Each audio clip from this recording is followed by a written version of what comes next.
End gold buyers, మీ కష్టాల్లో నమ్మకమైన మీ ఆత్మీయ నేస్తం.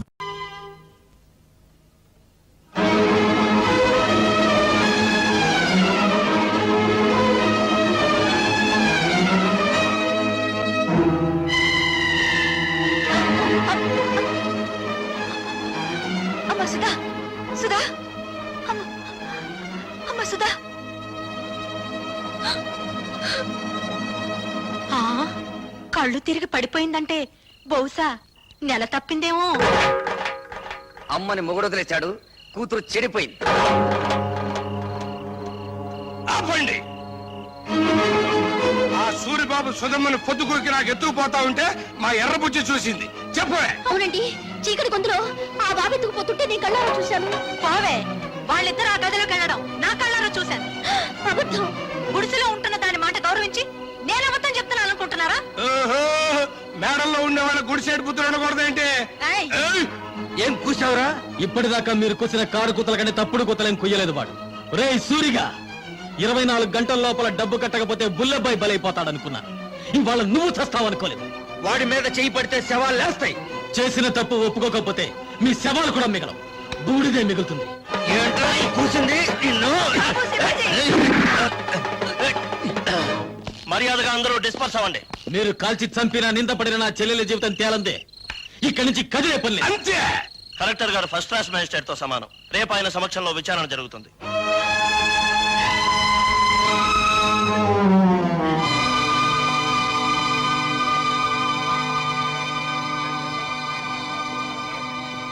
సర్పంచ్ అలా కలెక్టర్ గారికి కేసు ఎవరించు. నాకు తెలుసు. నీ పేరేమిటమ్మా? కలెక్టర్ గారు ఈ ఊరికి కొత్తగా వచ్చారు. నీ పేరు తెలీదట? చెప్పమ్మా. ఆ పిల్ల మెంటల్ కండిషన్ ఎలా ఉందో తెలుసుకోవడానికి ప్రయత్నిస్తున్నాను. మధ్యలో మీరు మాట్లాడకూడదు. నోరు మూసుకోండని కూడా చెప్పొచ్చుగా, మీరు కలెక్టర్ కదా.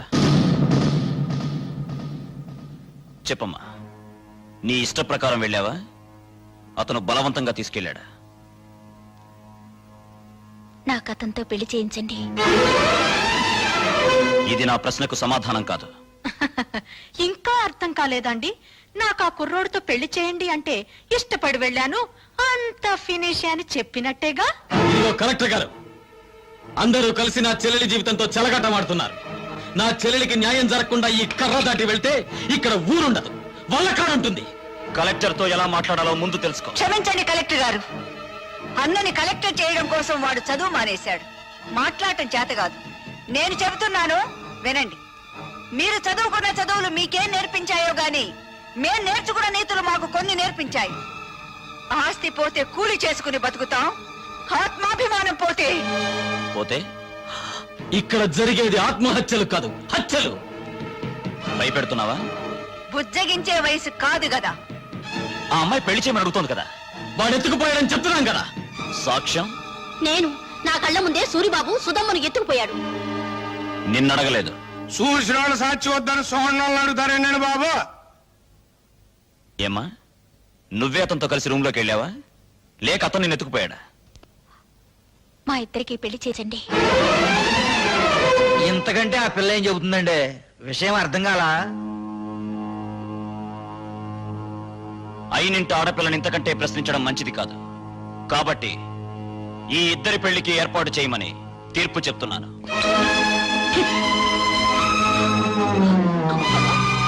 బాబాయ్ బాబా, ఆయన మొత్తకాయని తీర్పు చెప్పేసి వెళ్ళిపోతే సరిపోతేటండి. నా కొడుక్కి 5 లక్షలు కట్నం ఇవ్వాలి.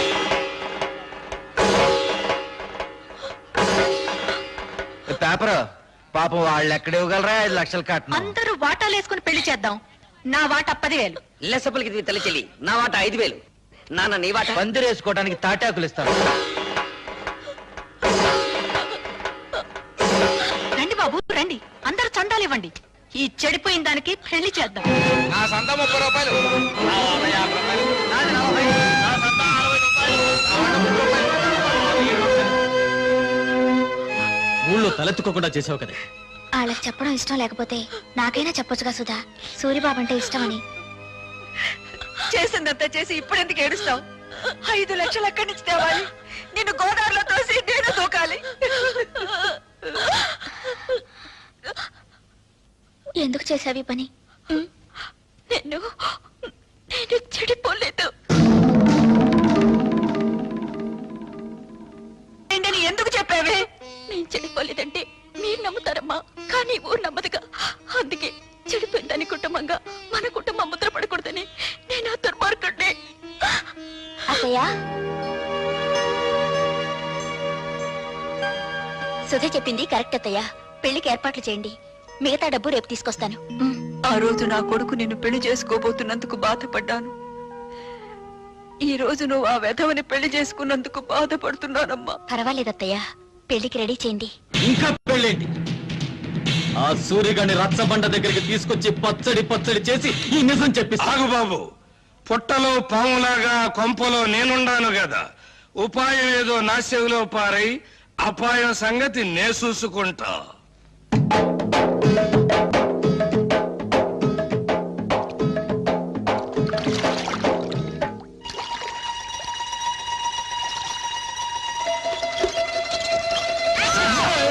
ఏంటో సచ్చినోడా, బాత్రూమ్ తలుపు తీసి అవతల పో. నాకేం తెలుసండి మీరు తలుపులు తీసుకుంటారని చేస్తున్నారని. బరువు పంపేసుకుని వెళ్ళిపోతా. సచ్చినోడా, తలుపు మూసి అవతల పోరా. బరువు దించు అబ్బా, పోరా. ఛీ! వంపేసుకు. జాగ్రత్తగా తీసుకెళ్ళండి. బాయ్.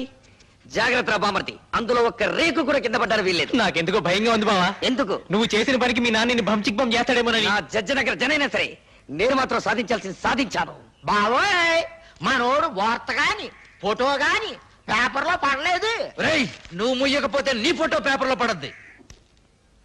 నాన్న జోగిడీలు, ఈ దండ వేసిన ఆశ్రది ఏమిట్రా ఈ పిచ్చానందం? ఏముందండి, సూర్యోదయం అయ్యే లోపల శివాజీ గారు మనోడు తలకాయ తీసుకెళ్లేదు కదా, అందుకని. నిజమే నిజమే. నమస్తే నాన్న.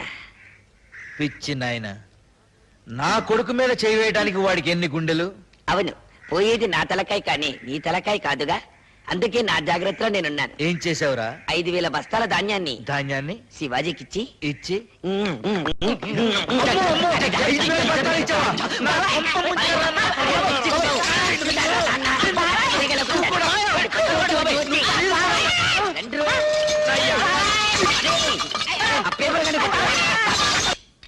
బాత్రూమ్ లో మీ పేకర చూశాను కదండి, దెమ్మ తిరిగిపోయిందండి బాబు. అయ్య బాబాయ్, బాత్రూమ్ లో నేను స్నానం చేసేటప్పుడు నువ్వు చూసినట్టు ఎవరితో చెప్పకే. బాలేటూరండి, నేను ఎందుకు చూస్తాను అమ్మగారు, అత్తగారు లాంటి వాళ్ళు. అదేంట్రా, అత్తగారేంటి అమ్మగారు అల్లావు? ఆ ఊరుకోండి, మీ పేకర చూసినాడు ఎవడికి అమ్మాయిని పిల్ల బుద్ధి అవుతండి, అత్త అని పిల్ల బుద్ధి అవుతుంది. చాలే ఊరుకోరా. ఇక్కడేమో ఇలా మాట్లాడతావు, అక్కడేమో వాళ్ళ తరఫునే సాక్ష్యం చెప్తావు. సచ్చినోడా. నాకేం తెలుసు అండి, ఎర్రబుజ్జి ఇట్లా చేస్తున్నానే. పాపమ్మ గారు ఒప్పుకోబట్టి సరిపోయింది, ఇంకా నయమండు మీతో తగ్గు పెట్టుకోలేదు. కుర్రోడైనా ఆ కలెక్టర్ భలే తీర్పిచ్చాడు కదా. ఆడో కళాస్ చదివినండి, నాకేం తెలుసులండి, ముందో కళాస్ లాగేసండి మీరు.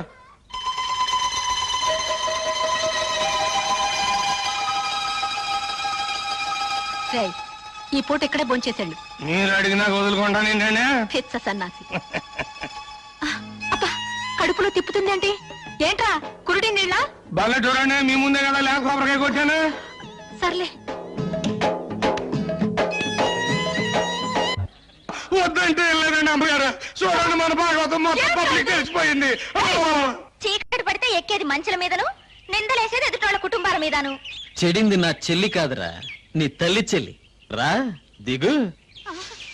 వీడి తల్లి చెల్లి రా, నీ బతుకు బంచికి బంచేస్తారా.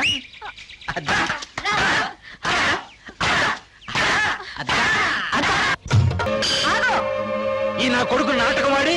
నాటకమా? ఏ, నా కూతురు సూరిబాబుతో గదిలో నుంచి బయటికి రాగాలింది, నీ పెళ్ళం పాలేరుతో మంచం మీద కనపడితే నాటకం అయిందా? నాటకమే. ఇది మీరంతా కలిసి చేసిన కుట్ర.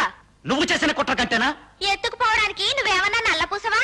మంచం మీద ఉండాల్సిన నువ్వు మంచి కల ఎక్కావు. దేవుడు, నువ్వే చెప్పింది కుట్ర. కుట్ర ఏంటండి బాబు, ఇదేంటండి అమ్మగారు, మీరే కదండి రాత్రి మంచి హ్యాపీగా ఈ గాజు ఇచ్చారు. ఎందుకు అంత కోపం? నా కాబోయేమో తన్నుకు పెంచాక. మిమ్మల్ని అందరినీ మర్డర్ చేస్తా. ఎందుకయ్యా మర్డర్లు?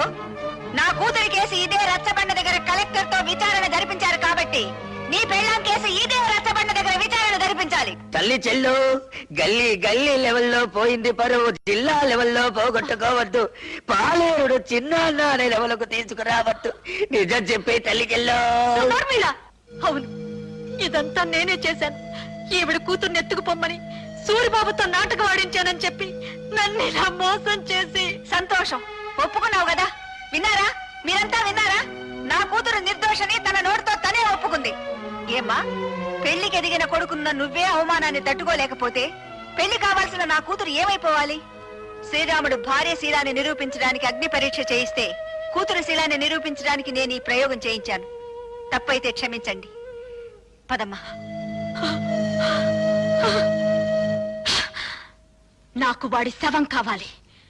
నువ్వు నా మొగుడువైతే భార్యకు జరిగిన అవమానాన్ని తీర్చగలిగిన నేను తీరుస్తాను, ఇంట్లో వాడు. ఆడి శవం నా కళ్ళారా చూసే వరకు ఆ కొంపలో నేను అడుగు పెట్టను, ఇక్కడే ఉంటాను. వాణ్ణి చంపు, వాణ్ణి చంపు. నాకు వాడి శవం కావాలి, వాడి శవం కావాలి, శవం కావాలి, శవం కావాలి. ఇన్నాళ్ళు తల్లి చెల్లి అని నోరారా పిలుచుకుంటారు, ఇక నుంచి పిచ్చి తెల్లని పిలవాలి కాబోలు. అంటే ఏంటి? 5,000 బస్తాలు పోయినేనా పిచ్చి చూపులు? ఆ మంచం మీద పోస్ తర్వాత ఏ పరిస్థితికి వచ్చిందండి? ఆ అవమానంతో హార్ట్ అటాక్ వచ్చి వస్తుందేమోనని భయంగా ఉంది. ఆ భీముడు వాడి పేరు వినపడితే చాలండి, ఈ టైప్ లో జరిపిస్తూ ఉంటుంది. కేసు మీరు చూసుకుంటానంటే వాడిని మర్డర్ చేయిస్తా. వద్దయ్యా, వాడు నీ పెళ్ళాంతో మంచం మీద ఉండటం ఊరు మొత్తం చూసింది. ఇలాంటి సమయంలో వాడిని ఫినిష్ చేస్తే ఊరంతా వాడిని నువ్వే చంపించావని సాక్ష్యం చెప్తుంది. మరి దాన్ని అవమాన భారం నుంచి ఎలాగయ్యా తప్పించడం? కిందటేడు పురుగు పట్టిందని పత్తి రాలిపోతే గుంటూరు జిల్లా రైతులు చాలా మంది ఆత్మహత్య చేసుకున్నారు, గుర్తుందా? అవును. ఆ చేలల్లో జల్లిన మందు అండర్ గ్రౌండ్ లో దాచిపెట్టా, కేసు రాకుండా. అవును. మా నూరు పంచాయతీ మీ చేతిలోనే ఉంది కదా, మరి ఇంకెందుకు ఆలస్యం? ఆ మందు ఊళ్ళో ఉన్న రైతులు మొత్తానికి బట్వాడా చేయించేయి. ఆ దెబ్బతో పత్తి రైతులంతా గుండె బగిలి చస్తారు. మావిడి గురించి మాట్లాడుకోవడం మానేసి ఆ విషయం గురించే మాట్లాడతారు. లెగ్స్ పట్టుకుంటాను. చెప్పు భీముడు, నా తల్లి చెల్లిని నువ్వు మాయ చేసి ఎత్తుకెళ్ళావా, లేక నా తల్లి చెల్లి నిన్ను చూసి చిత్తయి మమ్మల్ని చెత్త చెత్త చేసిందా? చూడు బాబు, నిజం చెప్పకపోతే నాకు పాపం, నిజం చెబితే మీ కుటుంబానికి శాపం. పాపము శాపము ఇంకా అర్థం కాలా? బావిలో పూడికి తీసినంత శుభ్రంగా చెబుతాను.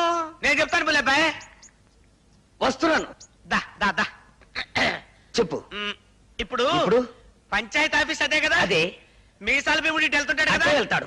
మీ అమ్మ అక్కడ కూర్చుంటది కదా? అక్కడే కూర్చుంటుంది. అయ్యి బాబాయ్, నేను చెప్పలేరు బాబాయ్. ఏయ్, చెప్పరా. పంచాయతీ ఆఫీస్ అదే కదా? అదే. మీసాల భీముడి వెళ్తుంటాడు కదా? ఇదే. మీ అమ్మ అక్కడ కూర్చుంటది కదా? అక్కడే నేను చెప్పలేరు కూర్చుంటుంది. బాబాయ్, నేను చెప్పలేరు. ఒరేయ్, చెప్పరా. ఒరేయ్, నా చెప్తాను. కొడకా. నీకు హార్ట్ అటాక్ లేదు కదా? లేదు. నీ కాబోయే చిన్నాన్న, ఆ, నీ తల్లి చెల్లి ఆ.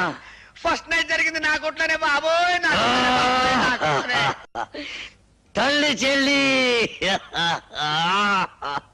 బాబోయ్, నువ్వేం బెంగెట్టుకోకు. ఆ పురుగుల మందులు అన్ని శివరావు గారి మొత్తానికి పంచి పెట్టేశాను. వాళ్ళేమో పత్తిశాల మీద జల్లేశారు. ఈవేళ రేపు పత్తి పూలు అన్ని పట్టమని రాలిపోతాయి. ఆ విషయం పేపర్ లో పడిపోద్ది. ఊరుకో బావా, నల్లటివన్నీ చిక్ బొమ్మలు కావు, తెల్లటివన్నీ చిక్కులు కావు. ఏమిట్రా గొడ్డలు నడుపుతున్నావు? అయ్యో నాన్న, ఏడవకుండా చెప్పు. ఇది పట్టుకో.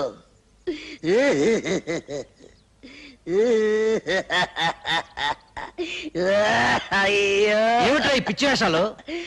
పిచ్చి వేషాలు కాదు నాన్న, పరశురాముడు ఏం చేశాడు? తల్లిని చంపాడు. ఎందులకు? ఆవిడ శీలం మంచిది కాదని. నేను కూడా తల్లి చెల్లిని. ఏయ్! నీకేమైనా పిచ్చెక్కిందా? అయ్యో పిచ్చి తండ్రి, ఇప్పుడే జాకీ ఒక అశుభవార్త చెప్పాడు. ఏమని చెప్పాడు రా? ఆ నల్ల భీముడు నా తల్లి చెల్లిని జాకెట్ల కొట్లో పెట్టి ఈ అమ్మ కడుపు మాడ. ఈ వార్త బయట ఎవరన్నా విన్నారంటే మనందరూ ఆ పురుగుల ముందు తాగి చావాలిరా. నోరు మూసుకో. కల్తీ ముందు పత్తి పూ రాలిపోయిందిరో.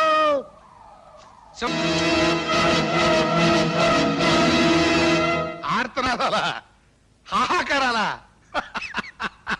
చెప్పాను కదటయ్యా, టాకు మారిపోద్దని. ఆ.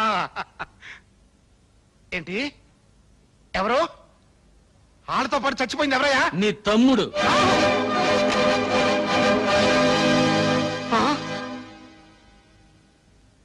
కడసారిగా నీ తోడబుట్టిన వాడి శవాన్ని నీ కంటికి చూపించడానికి తీసుకురాలేదు. హిందూ సిద్ధాంతాన్ని నమ్మిన వాళ్ళం కదా. అన్నవి నువ్వు బ్రతుకుండగా ఆయనకి తలకొరివి నేను పెట్టకూడదు. అందుకే శవాన్ని ఇక్కడికి తీసుకొచ్చాను. నిన్ను మా ఊరికి తీసుకెళ్ళచ్చు, కానీ తలకొరివి పెట్టడానికి మిగిలుండకుండా రైతులు నీ తల తరిగి పెడతారు. ముప్పావల పేళ్లతో ఎంపీ గారి తమ్ముడి శవాన్ని తగలబెడితే గొప్పే ఉంది, తప్పు కూడా. అందుకే ఎక్కడెక్కడి నుంచో తెప్పించుకున్న గంధపు చెక్కల సామానంతా ముక్కలు చేసి పేళ్లుగా మార్చి చితిని పేర్చి తగలబె.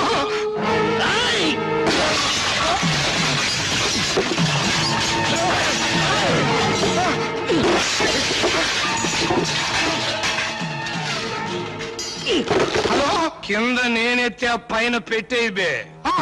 పైన వీర శివాజీ దెబ్బ, కింద నల్ల భీముడి దెబ్బ. ఏది బాగుంటుందో నువ్వే తేల్చుకోరా నీ అబ్బా.